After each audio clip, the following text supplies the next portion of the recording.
Hari ini saudara kita masuk di bagian yang keempat ya. Bagian yang keempat dari seri firman Victory in the Mirror. Di bagian yang keempat ini saya akan menyampaikan satu pesan firman yang berjudul Break the Cycle and Live the Blessing. Firman yang akan mengajak kita untuk keluar dari siklus negatif. Siklus negatif yang akan menghambat berkat itu dicurahkan dalam hidupmu. Tapi sebaliknya ketika engkau keluar dari siklus negatif itu, engkau hidup di dalam kepenuhan berkat Tuhan. Dan izinkan saya membawa saudara terlebih dulu. Mungkin sebagian dari saudara bertanya, Pastor, what do you mean by negative cycle gitu? Apa yang dimaksud dengan siklus negatif ini? Saya bukakan aja dari KBBI boleh ya? Apa sih yang dimaksud dengan siklus? Siklus adalah putaran waktu yang di dalamnya terdapat rangkaian kejadian yang berulang-ulang. Secara tetap dan teratur. Berarti boleh nggak saya ngomong kalau itu siklus negatif, highlightnya di sini mungkin yang membuat saudara lebih gampang nangkep ya adalah rangkaian kejadian yang berulang-ulangnya ini. Siklus negatif ini yang dimaksud di sini bukan hanya satu kejadian buruk saja. Bukan loh ya. Tapi ketika itu sudah menjadi siklus, itu kejadian yang buruk terjadi berulang-ulang terus. Dalam keluarga saudara pernah nggak ya nemuin ada keluarga-keluarga tertentu yang entah gimana mau mencoba untuk berhasil tapi susah sekali. Nggak tahu gitu, pokoknya dari kakeknya lah turun sampai ke bawahnya lah turun lagi lah. Ada aja udah ada satu yang mau naik juga kepukul, kena ditipu lah apalah kayak gitu. Ujung-ujungnya kayak mau berhasil susah banget. Bahkan saya nggak tahu saudara pernah nggak ya ketemu keluarga-keluarga yang maaf kata saudaraku. Kematiannya tuh nggak wajar gitu. Ada hal buruk demi hal buruk demi hal buruk dan itu bukan hanya terjadi pada satu orang ya saudaraku. Tapi seperti kayak di ininya nanti ketemu di pamannya lah, ketemu di apanya lah, ketemu di apanya. Ada aja kejadian yang negatif dan itu gak masuk akal gitu, gak wajar lah intinya. Ini yang juga dialami saudaraku oleh satu keluarga di Amerika dan ini keluarga sangat terkenal.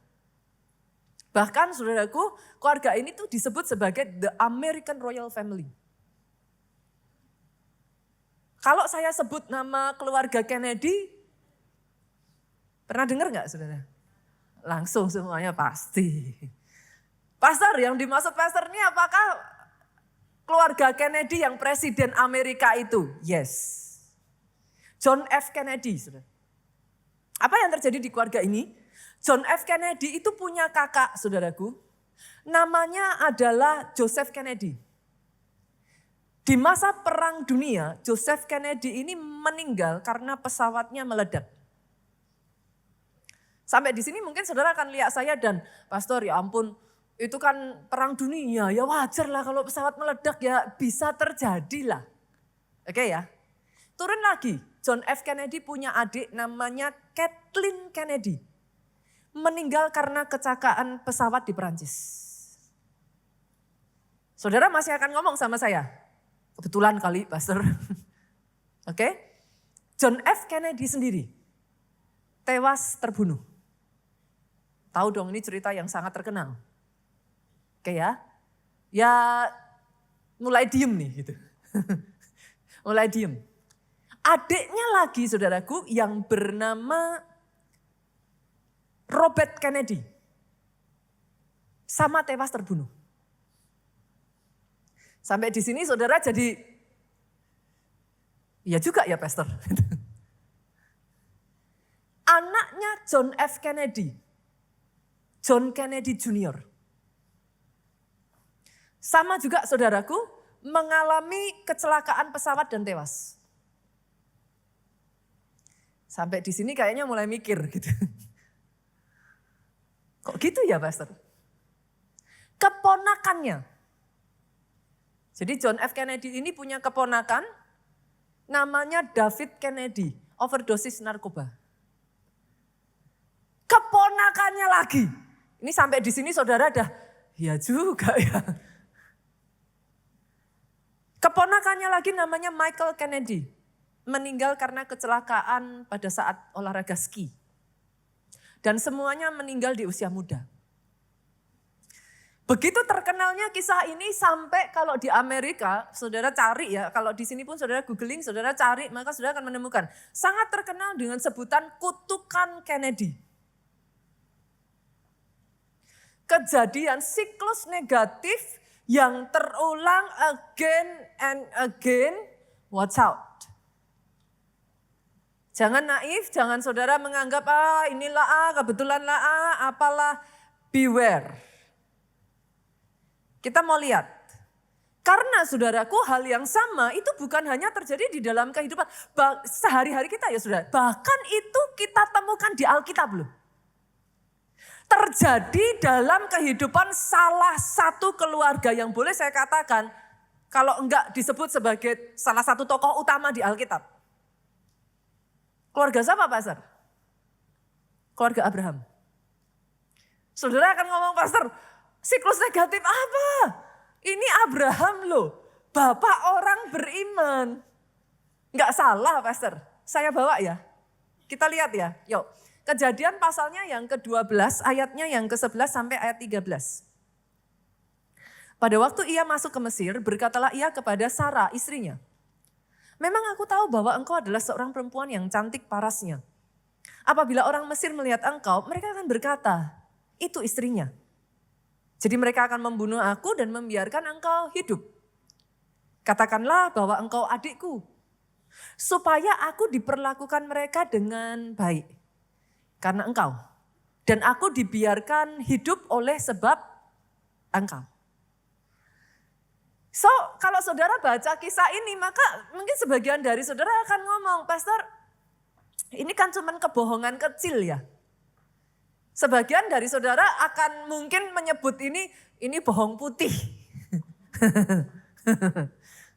Ya, orang nanti kalau enggak gitu ya, bukankah ini yang disebut berhikmat? Sebagian lagi akan ngomong begitu. Ini kalau enggak bahaya loh Pastor, benar yang dipikirin Abraham. Tapi sesederhana Abraham berbohong.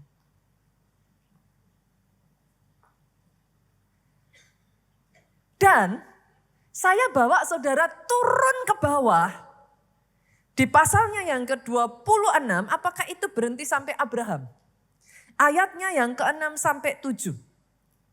Kita lihat ya saudaraku. Jadi tinggallah Ishak di Gerar. Ketika orang-orang di tempat itu bertanya tentang istrinya, berkatalah ia, dia saudaraku sebab ia takut mengatakan, dia istriku karena pikirnya apa? Jangan-jangan aku dibunuh oleh penduduk tempat ini karena Ribka sebab elok parasnya. Dejavu enggak nih? Dari papahnya turun anaknya. Berhenti sampai di Ishak. Siapa berikutnya? Yakub. Nanti kalau saudara baca, Yakub itu bahkan menipu kakaknya sendiri, dia bohong ke kakaknya, dia menipu gantian saudaraku, papanya Ishak. Kalau saudara buka di dalam Kejadian pasalnya yang ke-27 ayat 19, masih ingatkah saudara kisahnya bagaimana Yakub ngambil bulu domba, dioles-oleskan ke seluruh kulitnya, lalu kemudian seharusnya yang diberkati Esau, Yakub masuk. Ketika dipegang ayahnya, berbulu, ayahnya berpikir itu Esau. Dan berkat yang harusnya jatuh ke Esau, diambil oleh Yakub. Amazingnya lagi, kalau saudara buka, ternyata dalam dibalik skenario itu, Kejadian 27 ayat 6 sampai 8, itu Ribka. Siapa Ribka? Mamanya. Kakeknya bohong, papahnya bohong, bohong, dia bohong, mamahnya bohong. Karena kejadian itu, Yakub harus lari meninggalkan kampung halamannya Pak, karena dia ketakutan akan dibunuh oleh Esau, kakaknya. Dia lari dan sebagai gantinya dia pergi ke tempat siapa? Laban. Apakah berhenti di situ? Nanti kalau saudara buka ya, Kejadian 31 ayat 41. Ayat ini menunjukkan, engkau telah 10 kali mengubah upahku. Sekarang sampai di tempatnya Laban, giliran Yakub ditipu. Enggak main-main saudaraku, saya rasa ayat ini ditulis 10 kali, itu dihitungin sama Yakub. 10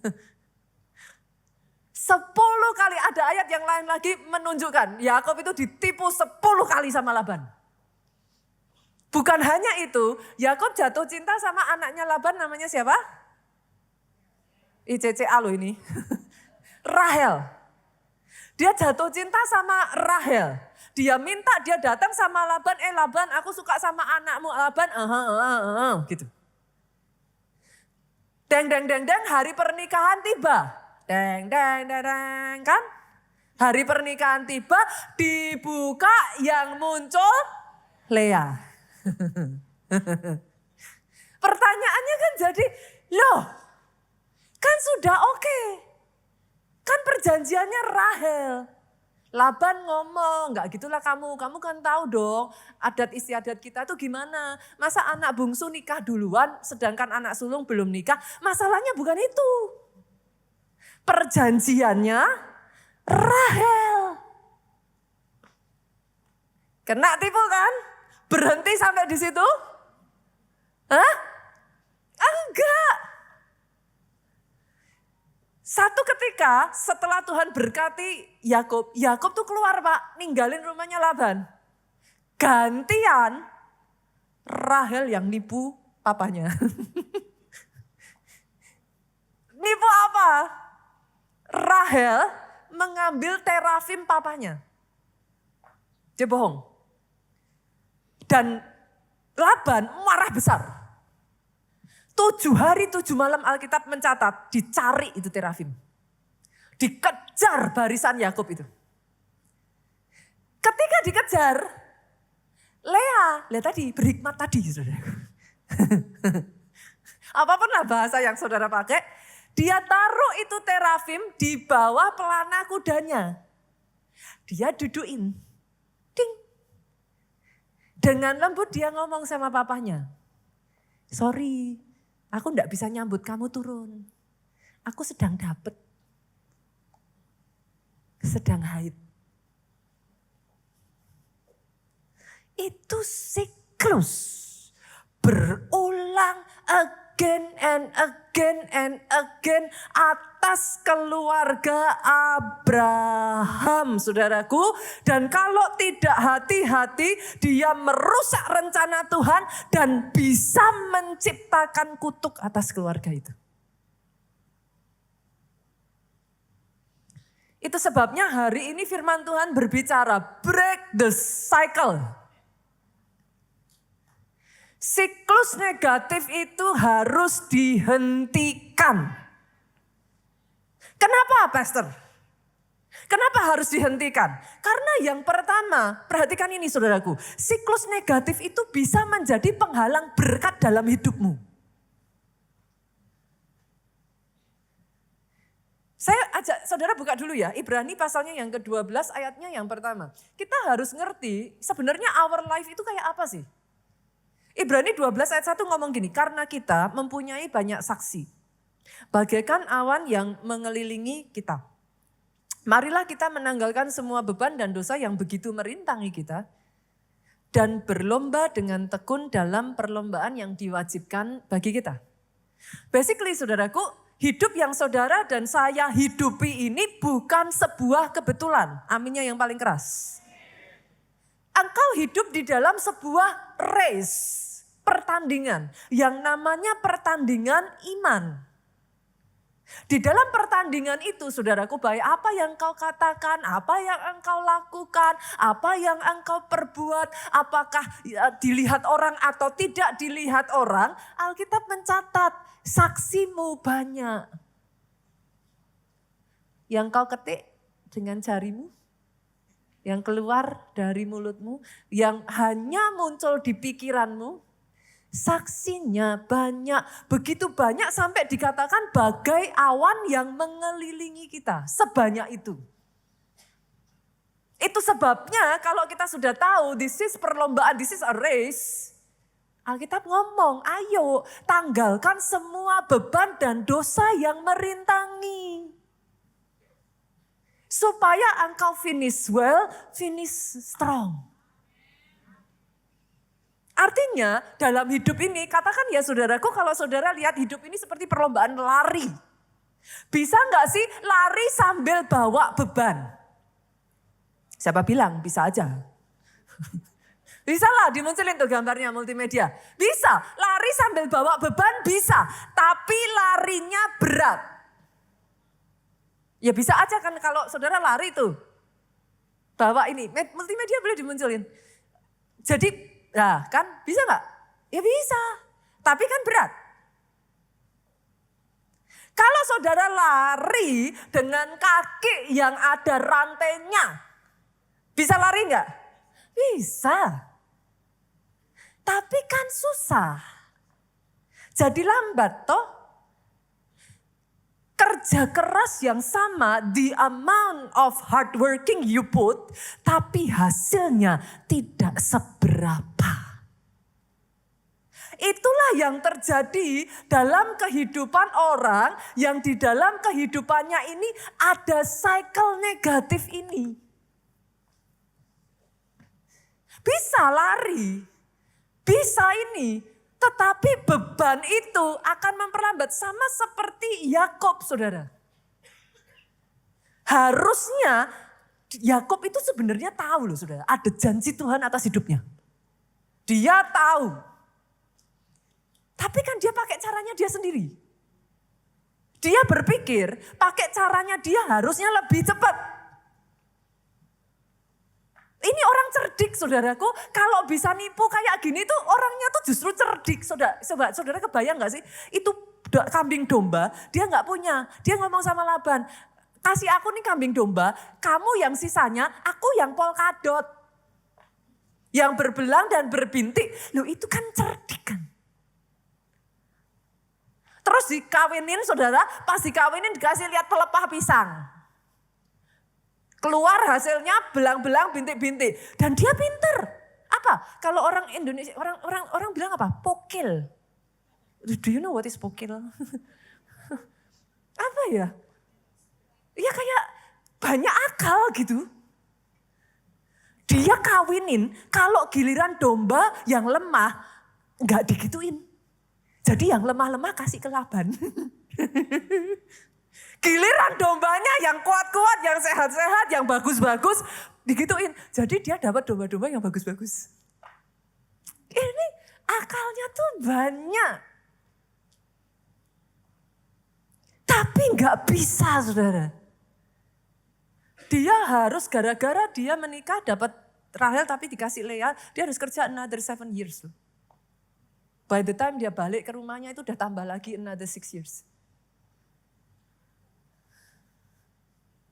Kerja keras. Tapi hasilnya tidak seberapa. Yang kedua, kenapa Pastor? Kok harus diberhentikan? Kenapa? Kok harus disingkirkan, dipatahkan siklus negatif itu? Karena siklus negatif kalau nggak hati-hati, perhatikan ini saudaraku. Bisa jadi warisan yang berbahaya buat generation di bawah saudara. Kita kenal istilah warisan ya. Tapi kan gak semua warisan baik. Ada warisan baik, ada warisan yang buruk. Dalam nama Yesus saudaraku, jangan tinggalkan warisan hutang. Ini yang amin cuma 2, 3, 4. Dalam nama Yesus jangan tinggalkan warisan masalah. Dan tentunya jangan tinggalkan warisan kutuk. Yakub itu tahu something is wrong. Dengan kepandaian Yakub harusnya dia itu udah jauh, saudara. Anak ini pandai. Kebayang gak sih dari kecil aja udah bisa ngakalin papanya kok. Apa kulitnya diganti pakai bulu-bulu. Dia cerdik, saudara. Apa street smart. Dia punya banyak cara. Harusnya udah sukses. Dia sadar, saudaraku. Ada siklus negatif itu berulang terus di dalam keluarganya. Dan dengar ini, saudaraku. Kalau itu tidak dipatahkan ya. Yang jadi bahaya, rencana Tuhan menjadikan Abraham bangsa yang besar itu bisa gagal dalam kehidupan keluarga itu. Sampai di satu titik dibutuhkan, gak banyak saudara. Ada satu orang yang berdiri dengan tegas, menolak dan memutuskan siklus itu. Saya percaya firman ini penting sekali saudara. Ini firman dalam, nanti saya bukakan ke saudara. Saya akan bawa saudara untuk bisa melihat. Masih ingat gak? Ada satu momen di mana pada saat itu Yakub ketemu malaikat. Dipegang tuh kakinya. Dia gak lepas. Dia bergumul saudara. Dia tahu nama Yakub saudaraku itu punya arti penipu. Nama Yakub itu artinya menipu yang memegang tumit karena waktu dia lahir dia tuh kayak sebagian orang ngomong kayak racing cepet-cepetan sama Esau gitu. Jadi sejak dari perut aja itu udah rebutan, saya pengen jadi anak sulung gitu. Dia tuh lahir dengan memegang tumitnya Esau. Tumit itu sini ya. Ini lutut. Jadi dia lahir itu dengan memegang tumitnya Esau, saudara. Dan disebut sebagai yang menggantikan. Jadi dia itu just quote-quote pengganti. Itu nama Yakub.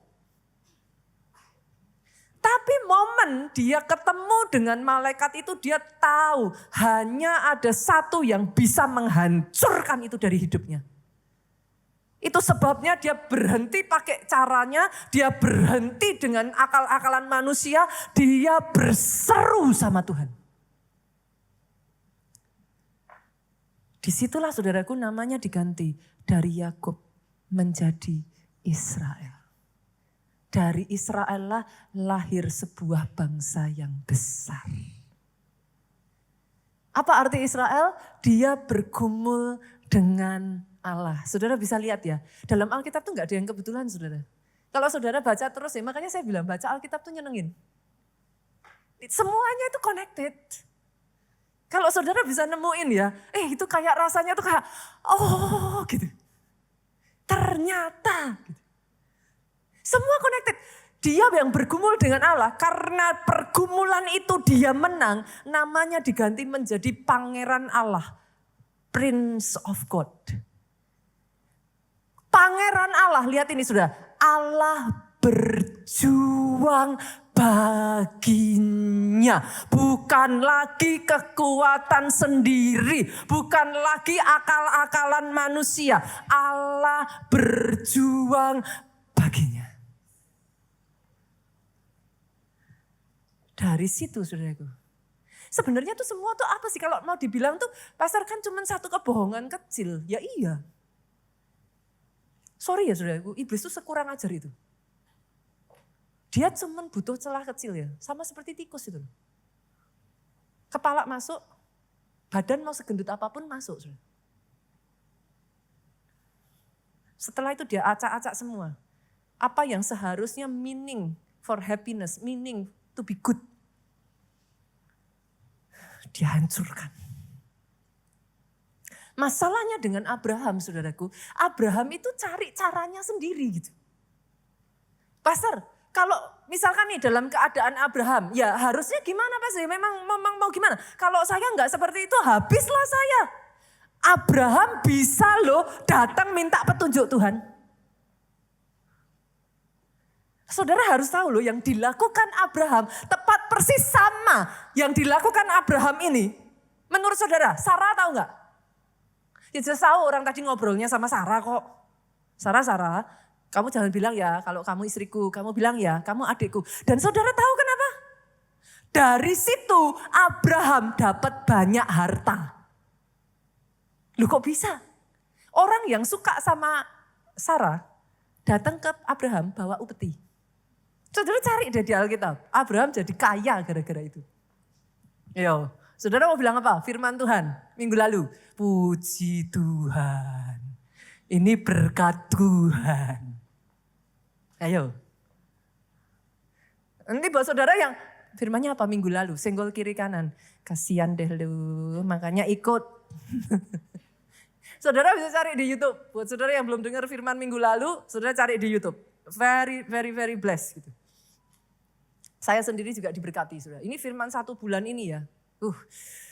Saya berdoa ya. Kita tutup November ini jadi bulan kemenangan. Jadi atas kehidupan saudara. Ini yang dilakuin Abraham, Sarah tahu. Ditiru Sarah enggak?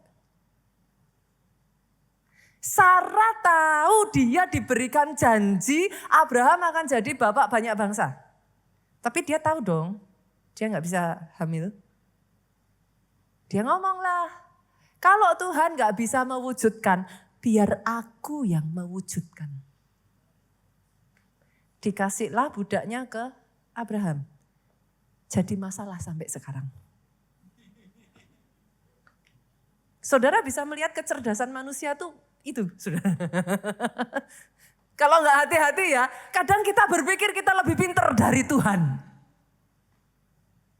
Ujungnya hanya banyak jalan disangka orang lurus. Ujungnya menuju. Hari ini ya saudara, saya itu berdoa loh. Patahkan yuk.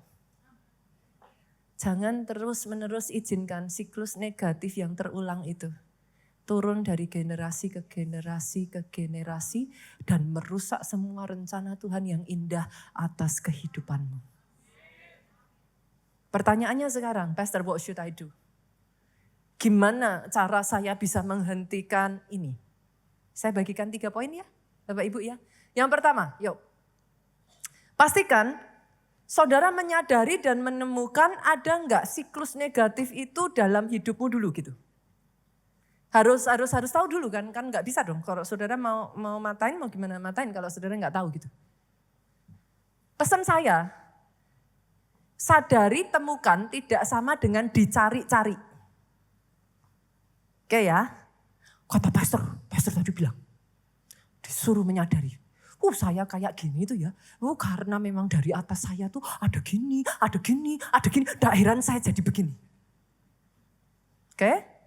Senggol kiri kanan katakan, jangan dicari-cari. Kalau enggak ada, puji Tuhan.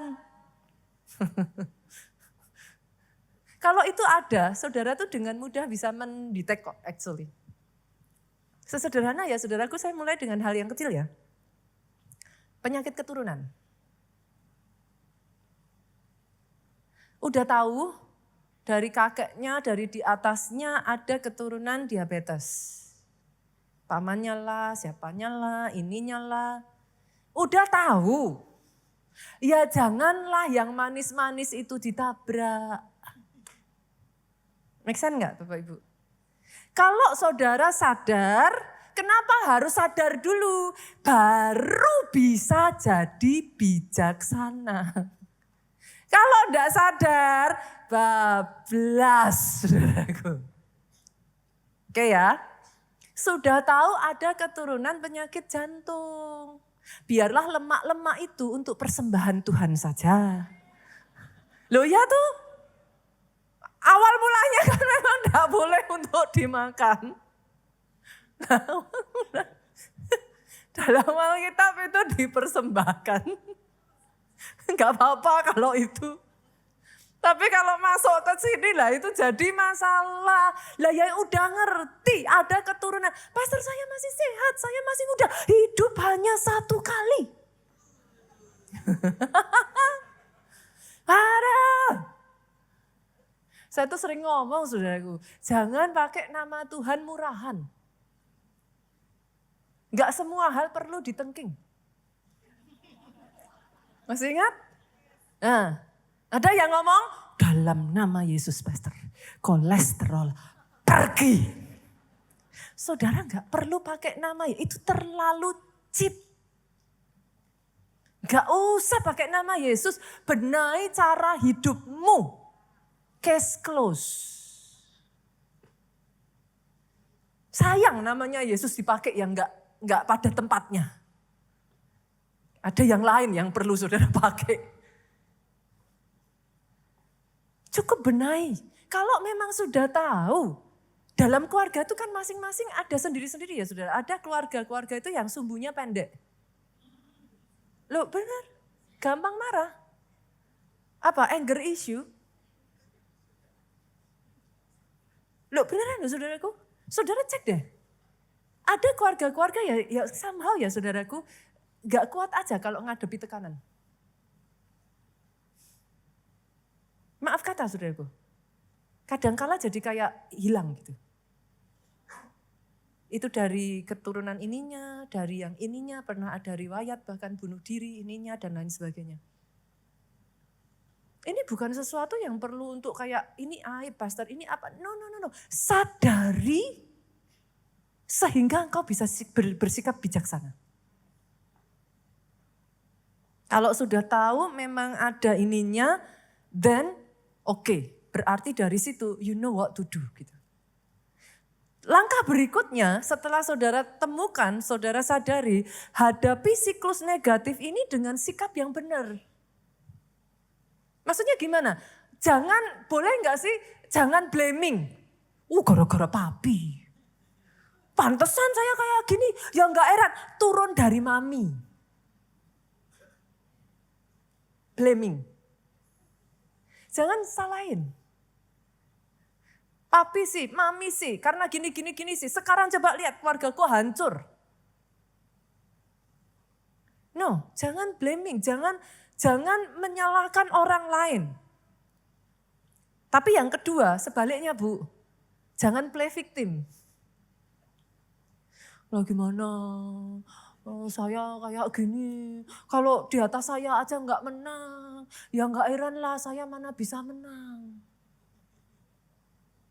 Makanya ya saya kayak gini, saya tidak berdaya. Jangan play victim. Yang ketiga boleh? Jangan ketakutan. Pastor, kakek saya itu meninggal umur 40. Kakaknya papi saya 40 meninggal. Kakek saya punya adik umur 40 juga meninggal. Sekarang saya umur 39.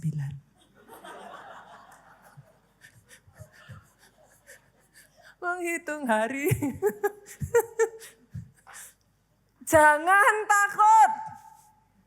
Dalam nama Yesus. Hari ini saya perkatakan ketakutan disingkirkan. Jangan takut. Kalau gitu pastor saya mesti gimana? Boleh gak sih yang pertama ini saudaraku? Ingat, engkau masih punya Tuhan. Engkau masih punya Tuhan. Jangan pernah lupakan itu. Jangan jadi orang Kristen yang seolah-olah tidak seperti orang Kristen. Orang Kristen punya pengharapan. Selama masih ada Tuhan. Pegang itu kenceng-kenceng saudara. Yang kedua, jangan mau berjuang dengan caramu sendiri. Jangan pakai cara instan. Percaya Tuhan yang berjanji, Tuhan yang sama sanggup menepati janjinya. Jangan pakai cara manusia saudaraku. Tuhan kelamaan pastor biar dukun yang bertindak. No, jangan. Jangan pakai cara manusia. Saudara tadi saya sudah tunjukkan. baik Abraham, baik Sarah, baik Yakub, turun tuh terus. Mereka sama-sama dapat janji Tuhan. Dengar ini ya saudaraku, firman Tuhan tuh ngomongnya kayak gini. Langit bumi boleh berlalu, tapi firmanku tinggal tetap. Boleh nggak saya terjemahkan? Artinya, apa yang diperkatakan Tuhan, Tuhan nggak bisa ingkari. Artinya, kalau itu nggak sesuai firman, itu bukan dari Tuhan. Karena Tuhan tidak bisa bertentangan dengan firman-Nya sendiri. Jangan saudara jadikan itu sebagai alasan, ya memang mungkin itu jalannya Tuhan. Nggak ada. I can understand, manusia sebenarnya kita kalau mau jujur kita tahu kita salah. Tapi kita nggak kuat, kita nggak bisa menang atas diri kita sendiri. Tapi jangan pakai kata-kata itu. Firmannya apa ya itu firmannya. Kalau itu tidak ditulis di dalam Alkitab, saudara nggak bisa bilang itu mungkin jalan dari Tuhan. Kalau itu bertentangan dengan firman, jangan bilang kalau itu kehendaknya Tuhan. Mungkin udah suratannya begitu. Gak ada ceritanya. Boleh ya Bapak Ibu? Kalau gitu gimana Pastor? Lah saya enggak kuat tuh. Saya udah enggak bisa Pastor. Diperlakukan kayak gini terus saya udah enggak kuat. Saya enggak mampu. Hidup kita ini pertandingan iman. Yang harus diangkatin apanya? Iman. Ketika engkau sudah tidak kuat, lari sama Tuhan. Perkuat benteng imanmu. Tidak ada cara lain. Masalahnya manusia tuh mau loh bersibuk-sibuk ngerjain yang lain, tapi gak pernah punya waktu berdoa. Coba renungin perkataan saya nih. Kalau sudah urusan doa kita ngerasa kayak like wasting time. Kita rasa itu kayak, aduh Pastor, kalau datang sama pendeta bosen aja dijawabnya doa dulu. Itu ada ayatnya saya sampai ketawa. Tapi saya gak ke situ lah anyway. Tapi banyak kadang kalau kita gak hati-hati ya saudara. Itu caranya Tuhan.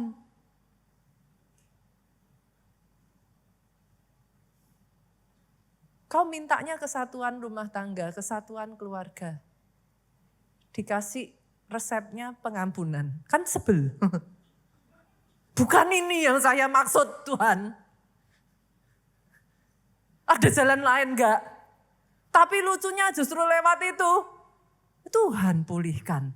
Ya kan sering gitu. Pernah enggak sih saudara ngalami disuruh Tuhan ngelakuin sesuatu yang saudara malah justru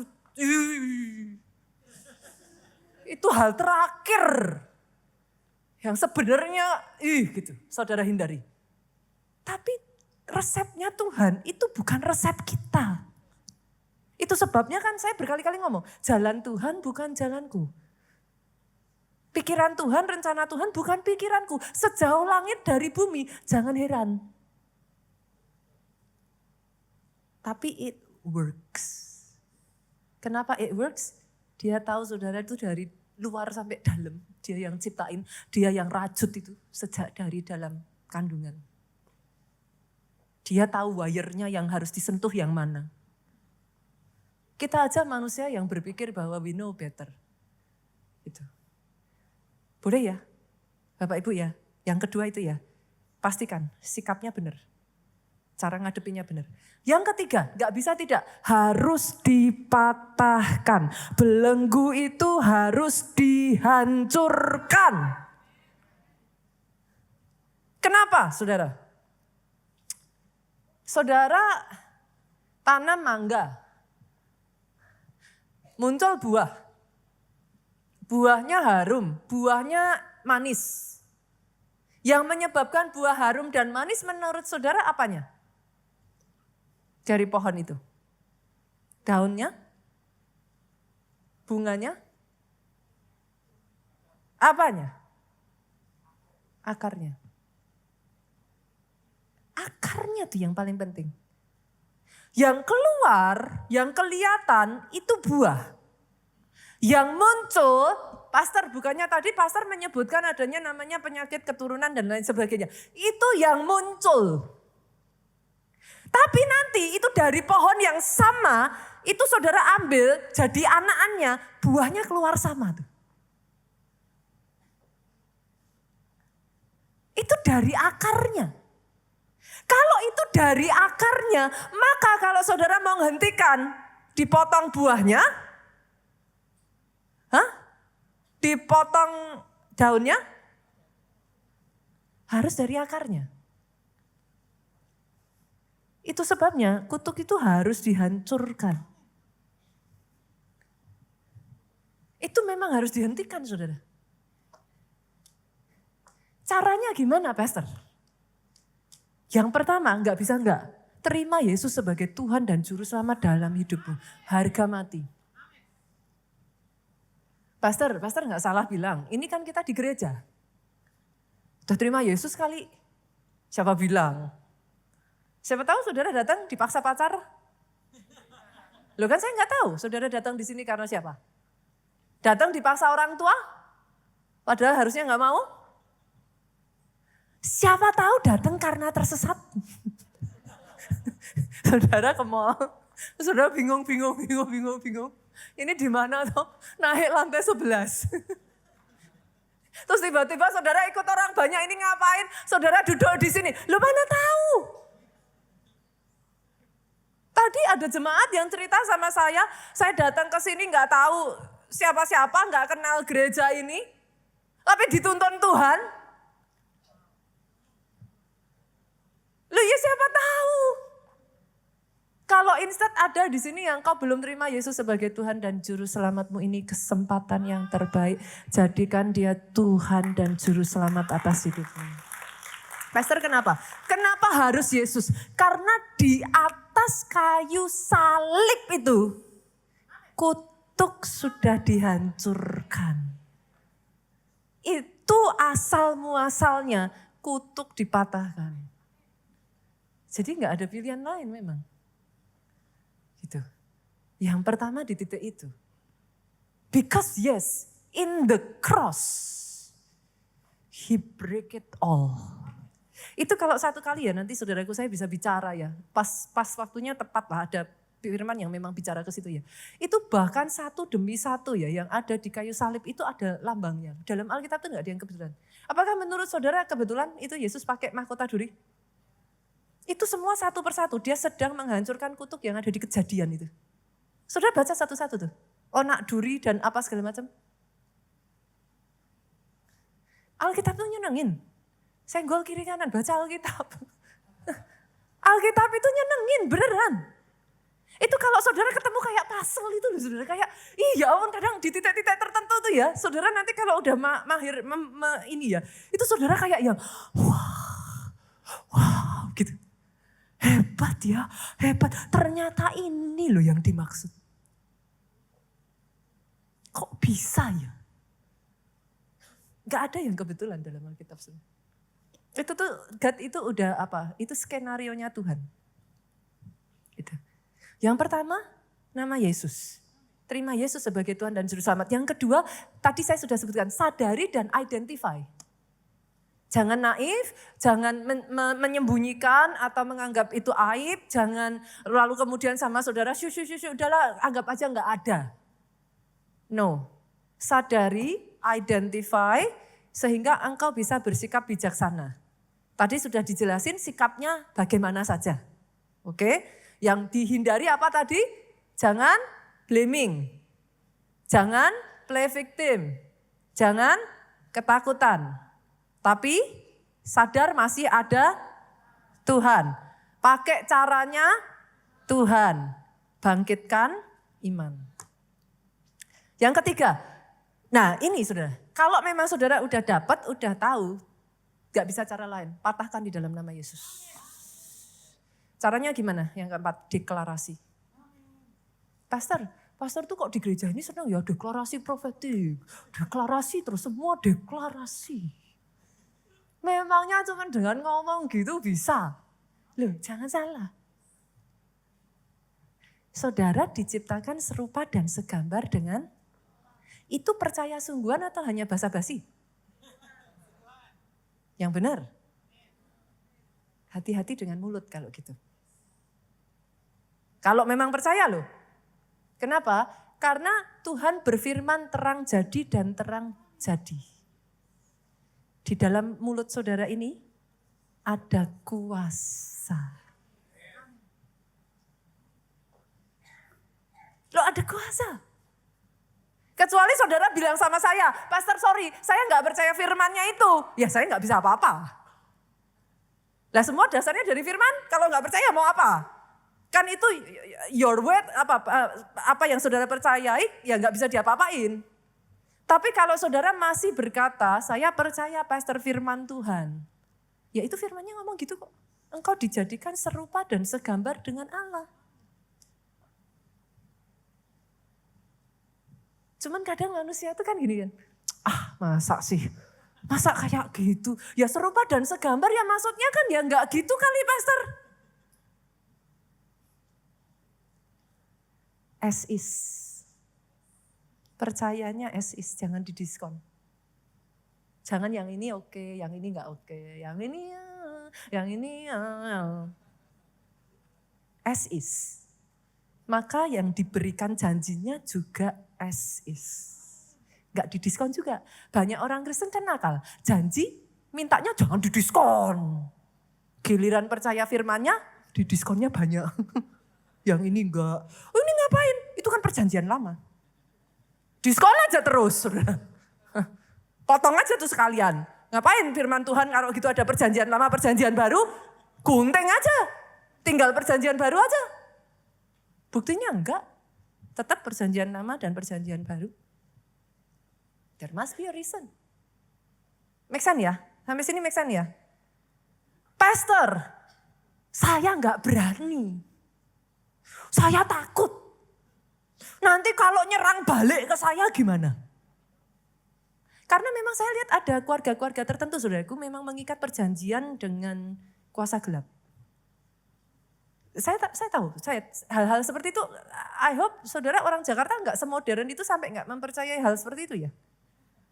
It's real, we are living in Indonesia gitu. It's real. Itu sebabnya di gereja kita ada yang namanya retreat encounter. Senggol kiri kanan, ayo ikut. Retreat encounter itu baik orang dewasa maupun anak-anak ada. Kalau anak-anak namanya Samuel Moment. 9-15 tahun. Pastor, anak kecil kok buat apa? Jangan salah. Saya pernah melayani anak kecil saudara, mamanya. Saya tuh enggak ngerti. Teman-teman tuh pada enggak bilang. Saya enggak ngerti itu mamanya mengikat perjanjian dengan kuasa gelap. Itu anaknya ya, jalan dengan santainya bisa ngomong sama kakaknya. Kakak, di belakang kakak ada Candy. Saudara tahu Candy? Candy. Candy. Candy. Enggak perlu saya sebut. Emosi. Ya, saya nggak ngerti. Waktu saya mulai ini anak ini nggak biasa loh ini sebenarnya. Itu saudara jangan anggap anak-anak kecil nggak ini ya saudara. Saya nanganin yang kasus-kasus berat tuh. Dan jujur kalau melayani anak kecil, makan hati saudara. Kenapa? Jujur saya harus jaga hati. Karena kalau nangani anak kecil kepengen nyekek orang tuanya saudara. Benar. Karena kalau buat saya ya, kalau orang dewasa itu kan ya you do what you do, it's your responsibility. Tapi anak-anak ada enggak, saudara? Saya tuh pernah melayani satu anak ya, saudara. Waktu itu zaman saya masih di Jogja. Itu saya sampai merinding, saudara. Cerita aja saya tuh, setiap cerita aja masih ini. Itu anak baik banget. Baik banget. Dia tuh deketin saya ya, saudaraku. Bahkan setelah selesai khotbah ya. Saya tuh enggak minta, saudara. Saya dibikinin itu loh, roti oles. Dia bisa inisiatif sendiri bikinin saya, terus datengin saya, terus dia bilang, Pastor, Pastor makan, tadi pastor udah khotbah, terima kasih ya pastor khotbahnya. Saya merinding saudara. Dia ngajak saya bicara, pastor boleh gak saya minta?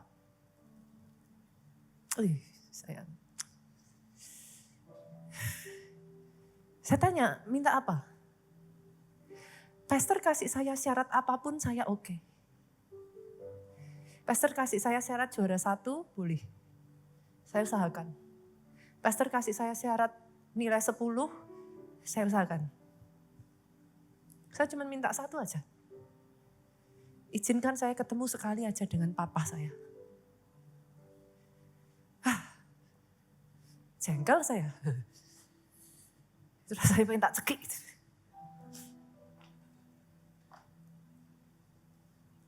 Just because mereka masih anak kecil ya. They know. Mereka tetap bisa dilukai, hatinya bisa kena.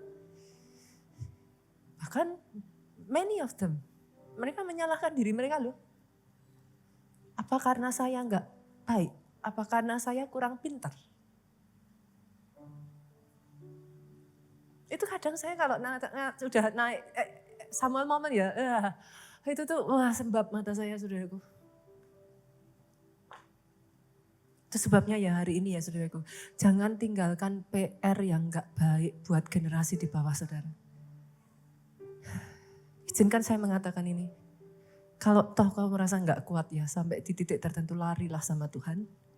Minta kekuatan bangun imanmu, hadapi dan selesaikan. Win. Menanglah. Saya ajak ya saudaraku, nanti saya akan minta lagu ini dinyanyikan. Judul lagu ini adalah The Blessing. Nanti saat kita sama-sama saya minta saudara bangkit berdiri. Kita akan sama-sama nyanyikan lagu ini, tunggu dulu saudaraku, tunggu dulu. Nanti saya akan minta jemaat bangkit berdiri. Kita akan nyanyikan sama-sama lagu ini.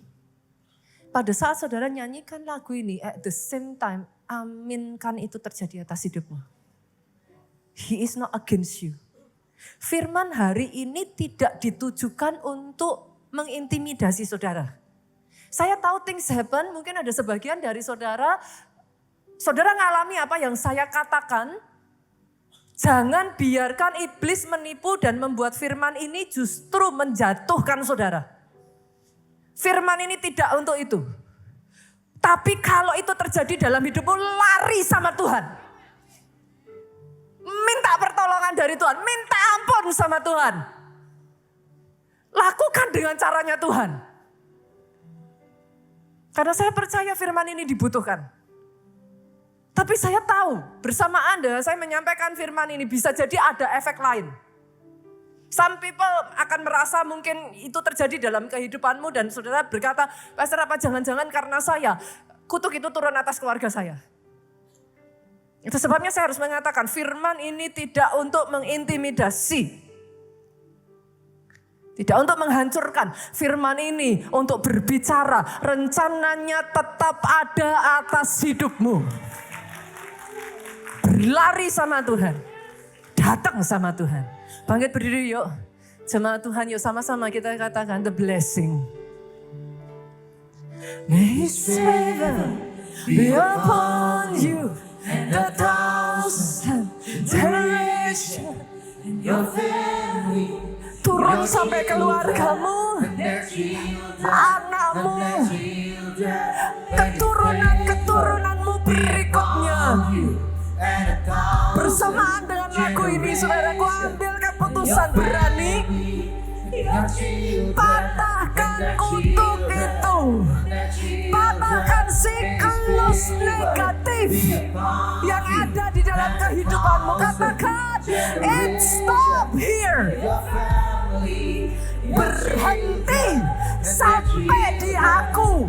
Tidak turun sampai di keluarga di bawahku. Hari ini datang di hadapan Tuhan, saudaraku. Biar firman ini dipakai menjadi pedang. Hari ini aku berkatakan kelepasan. Ada orang-orang yang mengalami kebebasan hari ini.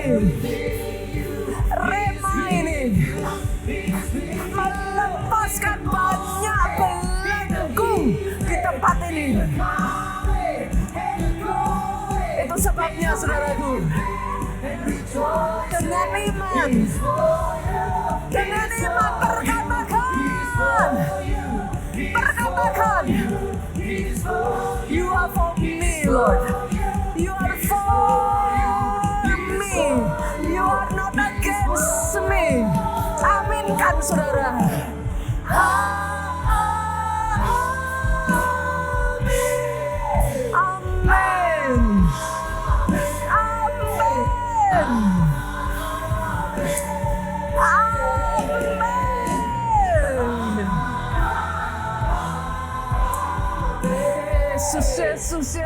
Yesus.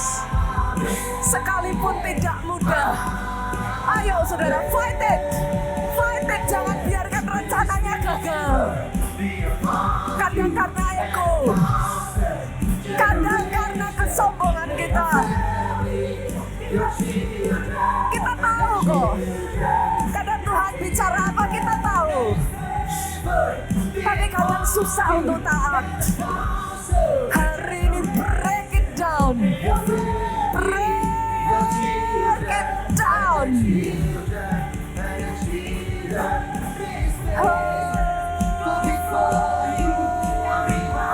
Jesus, I know your wind is blowing. Your wind is blowing. Your wind is blowing. Dan angin itu semakin besar. Angin itu semakin besar.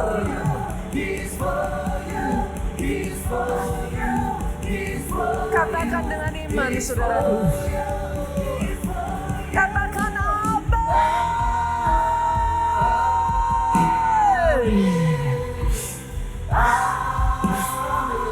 kami terima Tuhan. Siklus negatif itu dihancurkan. Stop right here, right now. Amen.